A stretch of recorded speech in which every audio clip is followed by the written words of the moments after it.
The beautiful first reading speaks to us about Solomon, no? Gumawa siya ng templo para sa kay Yahweh, no? Para sa Panginoon.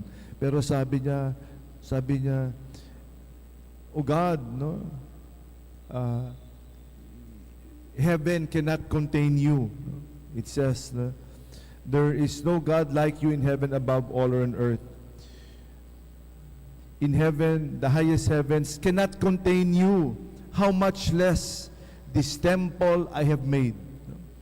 The dwelling of the Lord, no? In a temple. Yung langit nga, hindi siya makontain dito pa sa lupang ibabaw, no? The temple of God. Gumawa kasi si Solomon na napakagandang templo para kay Yahweh in honor of Him. Pero humbly he said, "Alam ko hindi rapat-rapat to kasi ikaw ang Diyos, no?" And then the beautiful responsorial psalm talks to us about how lovely is your dwelling place, O Lord our God. No? The dwelling place of the Lord. Talaga naman, no, the dwelling place of the Lord. The dwelling place of the Lord is in heaven, is in this temple, and it is in our hearts. Nasa puso natin. Kaya, how lovely your dwelling place, O Lord our mighty God. How I wish all of us can experience what it is to be without a home, homeless. Or you may be having mansions all over the world. You have big mansions, both extremes. These are just temporary dwelling places, but the true dwelling place is in our hearts. As the saying goes, no, home is where the heart is. Home is where the heart is. Kung saan napakaganda umuwi sa ating tahanan, sa puso natin. So in a temple like this, salamat sa Diyos, may bubong, salamat sa Diyos sa ating mga tahanan, no? Naway itong tahanan natin ay tunay na pasalamatan natin sa Panginoon. Ang templong to, pasalamatan natin ng Panginoon, sapagkat itong puso na to na nakatira rito, ang puso natin lahat na ginagawang templo ng Panginoon ito, sana patuloy tayo magpasalamat sa templo na ito, sa templo na ito, at sa templo ng the dwelling place of the Lord. What a beautiful dwelling place. The gospel speaks to us briefly about Pharisees, no? Napakaganda ng templo, pero wala sa loob. All lip service, no heart service. Kaya parang yung sinasabi natin ng Candelaria, di ba? Nung presentation of the Lord Jesus in the temple. Kahit na gaano karaming kandila ang ipabless mo, o ikaw lagi nakasimangot, ikaw ay lagi nakadilim, walang saysay yung kandilang yan. No?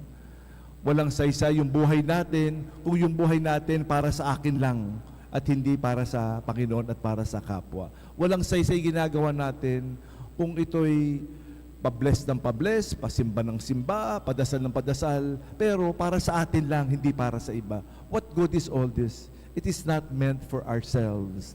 We're asked to be light of the world. We're asked to bring the good news of God's love to one another. It's not lip service, but it is heart service that God wants of us. It is love, and the lovely place of God in our hearts, no? How lovely your dwelling place, O Lord, our mighty God. Very briefly, as we talk about Saint Scholastica, no, maganda yung magkambal na kapatid, ano? Si Scholastica at saka yung kapitbahay natin dito, hindi ba? Yung eskwelahan ng Saint Scholastica. We thank God for her inspiration at yung kanyang kambal na si Benedict. We all know the story. I will refresh the story. Pareho silang mongha at monghe, no? At alam no, nagtayo nga si Benedict at bawal sila hindi matulog sa kanilang selda. Ang tawag nila selda, yung kanilang kwarto. Hindi sila pwedeng hindi matulog doon tuwing gabi, no? And isang araw, once a year, nagkikita si Benedict at si Scholastica. Once a year lang. At nagkukwento sila tungkol sa Panginoon. Hindi sa chismis. Ang kwentuhan nila tungkol sa all about spiritual life. No? The goodness of the Lord. So nagkukwentuhan sila. At tung gabi na, kasi parang ito yung convent ng mga monghe at ito yung kumbento ng mga mongha. Doon sila nagtatagpo sa gitna, no? At nung pauwi na, sabi ni Benedict, uwi na ako, gabi na. Sabi niya, naku, wag naman. Sabi, kailangan ko bumalik sa aking selda. Sabi naman ni Scholastica, wag na, sige na, magkwentuhan pa tayo, di ba? Nung patayo na si Benedict, alam niyo ang ginawa ni Scholastica, di ba? Nagdasal sa langit na wag paalisin yung kanyang kapatid. Bumagyo. Kumidlat. Kaya siya'y patron ng kidlat, bagyo, at ulan. No? The lightning, the storms, and rain. Si Scholastica yan. No? So she prayed. No? She prayed that, kaya sabi ni Benedict, naku, God forbid, anong ginawa mo? Sabi niya, napaulang ka ng ulan at saka kidlat. No? So, ano nangyari? Pagkatapos na, kaya pala, a few days later, about 3 days later, tingala ni Benedict, nakita niya isang dove.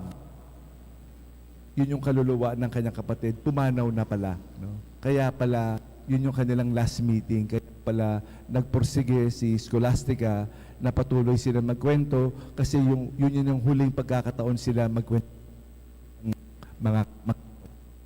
So we ask the intercession of these two great saints today as we honor Saint Scholastica and Saint Benedict.